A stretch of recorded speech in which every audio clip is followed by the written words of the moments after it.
Okay, welcome to the first catch and cook in a long time on this channel. This fish was caught by our friend Keith. I fished with Keith for many years on the Misty Morn and Captain John party boats. That footage was captured by my cousin Mark, and he will have plenty of videos on his channel throughout the next few weeks and months. So after you fillet the fish, I make a saltwater brine just to rinse the fillets in.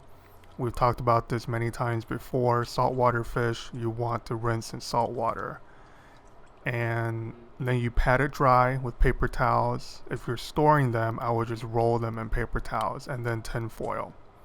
So here I'm portioning them for our fish tacos, and I had to double check. I thought we did a fish taco video, but apparently not.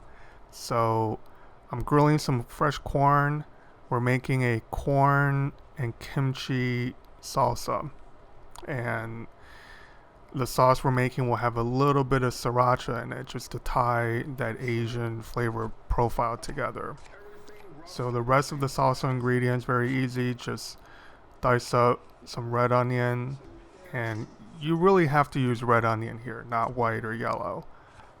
Some tomato concasse, and here I'm just using the quick method of peeling them with my utility knife. Normally you will blanch them and then shock them in ice water to peel the skin off. No seeds either. Finally, some sliced spring onion, and I use mainly the white part and maybe half the green part. And finally, here's the kimchi. This is the most common cabbage kimchi, and you want it pretty finely diced. The amount roughly equal the amount of roast corn. And kimchi is completely optional. You don't have to make this sort of an Asian flavored profile dish. Here's how I prefer to cut corn off the cob. It's just free-handed over a big bowl. And if you have a sharp knife, you just slice towards you. Just make sure you don't slice your fingertips off. You can do it on the cutting board. That's probably the more common method, but I find this is quicker and it makes less of a mess. I don't need to chase down corn kernels everywhere. Okay, next up we're gonna squeeze in some lime juice, and the way I am slicing this lime right now, that's the way you get the most juice out of any citrus. You also have more control when you're trying to just add a drop or two in. This way is easier than trying to squeeze half a lime or lemon. Okay, so now our salsa is basically assembled. We're going to season with kosher salt, and here I add just a tiny drop of olive oil. Salt is very important, and one of the most important skills you develop as a cook is to train your palate to recognize under-seasoned food, over-seasoned food, and what's seasoned perfectly. And the only way to do that is to taste, add salt, taste some more. Okay, so the salsa is done, and the next component will be some sliced avocados. Now, I understand that this is quite a dangerous fruit. This is how I open up my avocados. And here you see me using a paper towel to grab the pit off the heel of the knife. That's pretty important because the pit can be very slimy, and that's one way people get cut. And here you see at least one of the avocados with some oxidation. You just take your spoon and scrape that off. It's not a big deal. I like slicing them into relatively large pieces, and then they get stored in a small glass Tupperware. One trick is you can take some saran wrap and just press down just to keep it from further oxidizing. And moving right along, this is the sauce.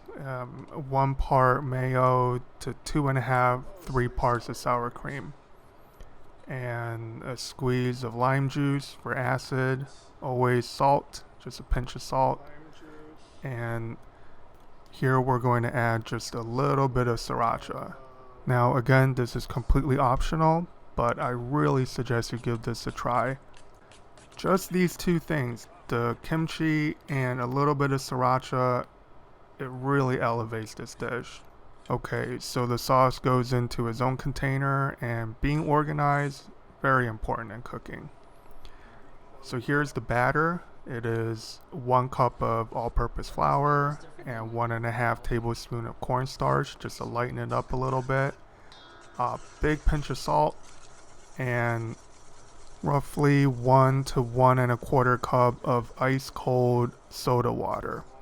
So you can use club soda. I think we're using Perrier here. It doesn't really matter, but you want the batter to be cold, and the consistency should be slightly thicker than pancake batter. Now this batter can rest in the fridge for maybe 15 to 20 minutes. Now the oil we're using for frying this fish is grapeseed oil. You can use canola, peanut, as long as there's no allergies. Oil temperature roughly 350-ish. And when you drop these fish in, you want to hold on to the leading edge for just a few seconds. Give that batter a chance to set before letting go of the fish. Otherwise it might sink to the bottom and stick. When you're doing any kind of deep frying at home, you want the oil and all the contents that you're frying to not come over halfway up the side of the pot. That's sort of home frying safety 101. In any case, you gently turn the pieces of fish in the pot, and it'll take roughly 1.5 to 2 minutes, no longer than that. And here you see me seasoning each piece of fish as soon as it comes out of the oil. And this is very important. You don't do this 10-20 seconds later. You do it as you take the fish out.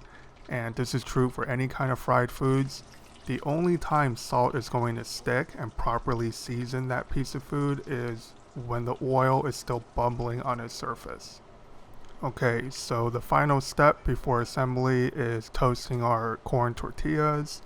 You want a dry cast iron pan, no fat, no oil, over medium heat. And as soon as you start seeing the first signs of bubbling on the skin, you want to flip. And I would say no more than 30 seconds to a minute total for each tortilla. Mark got these tortillas from somewhere, and they are excellent. Probably the best corn tortillas I've ever had. So here's the assembly. It's pretty self-explanatory. Now, if I were not doing this for the camera, say just at a barbecue, I would have the salsa, the sauce, the avocado, everything laid out, a stack of tortillas that I toasted, and some fish, and the guests can just help themselves. This is not a dish that you assemble and serve to guests unless you're in a restaurant or making a YouTube video. Damn, look at that stall. I did not anticipate this. The sauce sticking to the fucking slaw and then toppling over. You know what I mean? Mm-hmm. So yeah, if I were to do this again, I would definitely use a squeeze bottle to sauce this dish. Very nice, man. As usual, my cousin is going to eat one on camera. Unfortunately, I failed to capture this footage because I am an idiot. Which one are you gonna wrap? This one. But here's a picture of the aftermath, and I must say, the flavors in this dish, even though it's the first time I made it, everything works, and it works very well. Killing it. Alright. Well. Okay, so that's the first Catch and Cook 2019 done. Thanks for watching. If you enjoyed that, please subscribe to the channel, and you're going to see some more Catch and Cooks throughout the rest of the fishing season. Alright, thanks for watching, guys.